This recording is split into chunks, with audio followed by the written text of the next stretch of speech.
I talk about women. Women and men and boys and things. Because I think that women, when they blame their husbands for pregnancy, are out of line. It is not the man's fault at all. It's Eve's fault. I mean, let's put the blame where it should be. First of all, you wouldn't be pregnant had Eve just walked around without biting on the apple, see? But she wanted to impress Adam, and you know, men, they remain constant all the time. I mean, a man is like that 24 hours a day. And a woman is constant. Come here, come here, come here. Oh, get away, get away, get away. So you got a real act going, you know. Get away. So they're running around the garden, you know, doing that act. Give me back.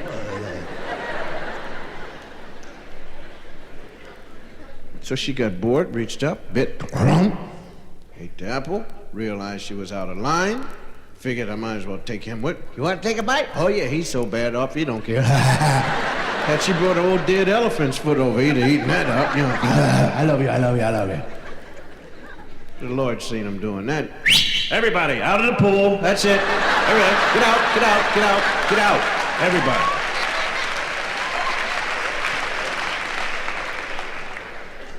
See, now, had Eve waited, maybe Adam would have been the first to bite it. Then I'd be walking around pregnant. Men on the maternity ward. I just gave birth to twins yesterday. Really groovy. Because women, I guess I don't know if they're all the same, but I know my wife is like my mom. Now, my mom is weird. No, I mean, my mother thinks that Vicks is the last hope for anything. Anytime your nose is close to running, Jack, you get dipped in a whole vat of Vicks. I'm sitting up there, and my nose go, and mom's like, smear it all over the sheets, on the blankets, all every, slide me in the bed like a salami. Eat the sandwich. What is it? Peanut butter and Vicks.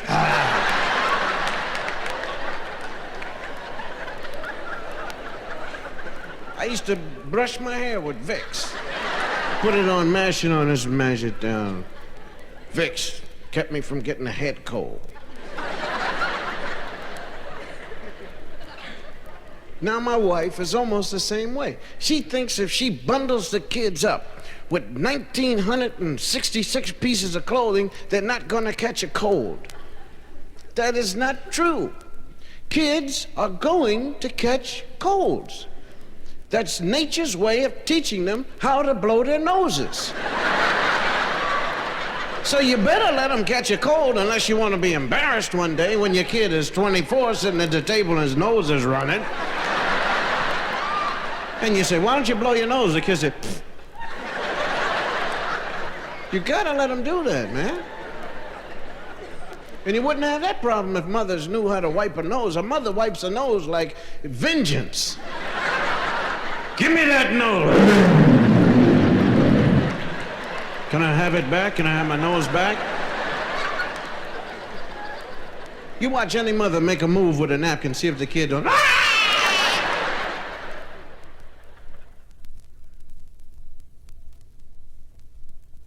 Now, and I don't like helicopters because you can see the bottom. You can see where you're gonna crash. No. And when you're flying over mountains and you're depending upon one little blade, and that's all you hear all the way, and you say, please, keep me awake. What I would like to do with a helicopter is to feel safe. Why can't we just go about 8 feet in the air? You know, no higher than that. There's no need to go. Just follow the highway. That's all. Follow the freeway all the way down. You're going, what, 175? That would really be cool, man. Then if you crash, you only fall maybe 8 feet or something like that. And that's not a hard fall. You just go clunk, you know. But why get all the way up there and you know, man, that you're looking all the way. We're up like 5,000 feet. My goodness, what a fall. I know what I'll do. I'll just sit here until I'm 6 inches from crashing, then I'll jump up. That should do it. You think that would do it? Listen, don't laugh, man. When you're crashing, you'll do anything, I'll tell you that. Think of all the things you'll do. Wrap yourself around your wife. That's a first. That's a first. Dear, I love you always. Boom. Oh, man. I was in a helicopter one time when the blade fell off. No, man, I'm telling you, that was really frightening, man. We were sitting there, and this thing went boom and just fell right off. And so I said to the pilot, what happens now? He said, well, nothing, because we're still on the ground, but next time.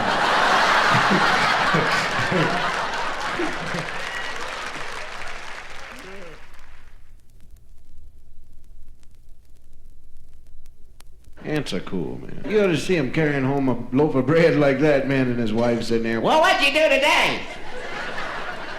I drug in this piece of bread. It's 14 times my size. What do you mean, what'd I do today? Well, you cover up their hole, they start moving the stones again. They don't even curse at you. I know when we were kids, we'd find an ant hole, you know, and they'd be just scurrying around, moving them rocks, making the new projects. And the next thing you know, your foot is there. Oh, for crying out loud, man. Give us a break, will you? And sure enough, half hour later, they got it all cleared up, and there's my toe again. They ought to have ants in charge of people that cover up the holes. You know, that shoot your toe. Or bite it or something, just attack! He's gonna cover up the hole! That would be cool. Of course, they do have one thing, when you step on them, it rains.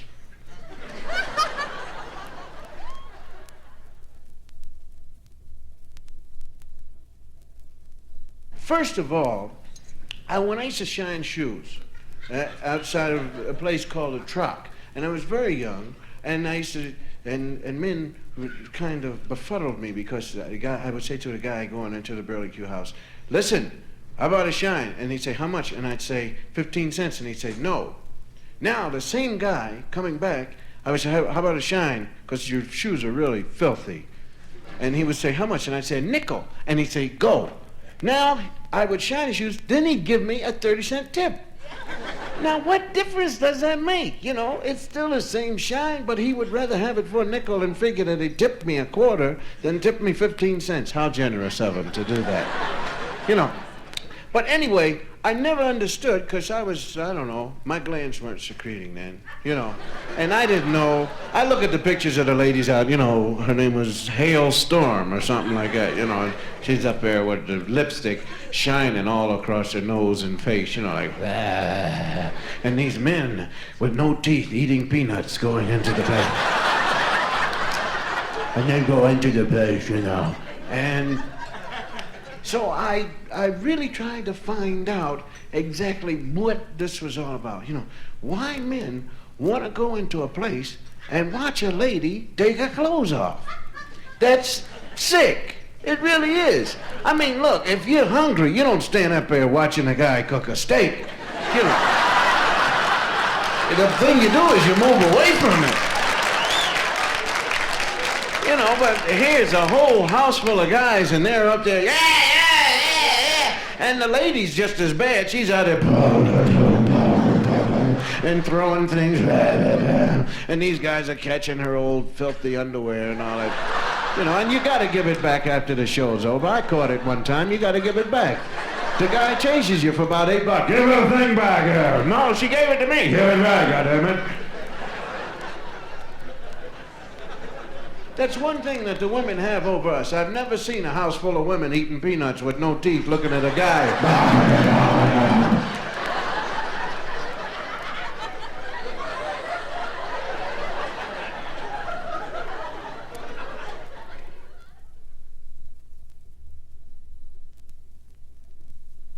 You know what's really weird about American gamblers is the fact that a businessman with a black suit and a white shirt and a tie, a man that sits around the house and says, yes, yes, dear, no, dear, and he's on the phone. Listen, Charlie, you're not doing the right thing, so forth and so on.